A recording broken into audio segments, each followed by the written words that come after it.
Бүгін Қырғызстанда қайрадан тилекке қаршы көчкү болуп,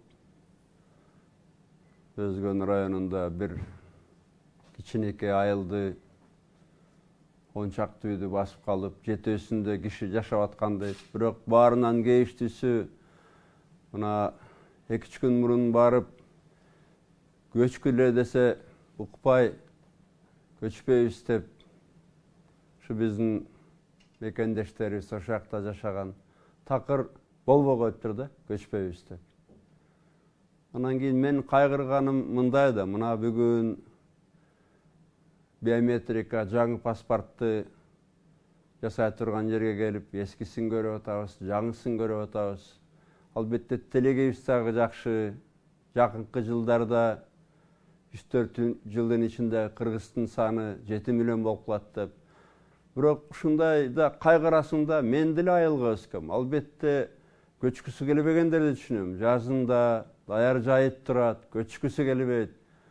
Бирок ушу макул, сен өзүң үйдүн кожоюну же кожойкысы көчкүң келбей атса, балдардын эмне абалы бар? Şu maldın başı balanın başынан артыкпы? Maldın canı balanın canından артык. Ошо балдар аман калса, малын да сатып берет. Ишкер болот, мүмкүн президент болмок ошо балдар. Мен ушу мекендештериме кайрылатам. Малдын жанын, дүнөөнү баладан өйдөгөй болсок. Анткени ошол жерде көчкүсү келбей койгон мүмкүн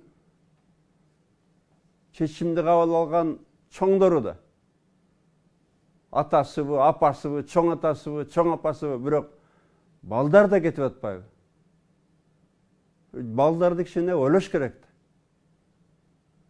Баш аман болсо мал да мата болот. Мен деле кембагал үй бүлөдө чоңойгом. Апам жалгыз коюн аяч эмес. Есімде бар, апам менен атам окууну бүтүп келсем, жалгыз кой калыптыр, ошону союп беришкен. Түлөө кылып, ой, шу балдар аман болсо, жан аман болсо, Тавлатка бардык, урматтуу менин мекендештерим. Мындай кичине бир Кудайдан корксок,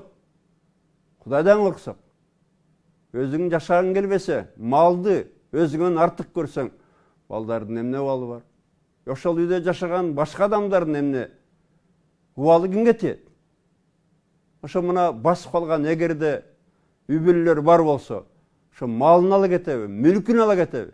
Мына кээ бирөөнү көчкүнүн алдынан казып чыгарылбай атабыз. Аларга мүлк эмес 8 метр 5 буйрубай калып атат.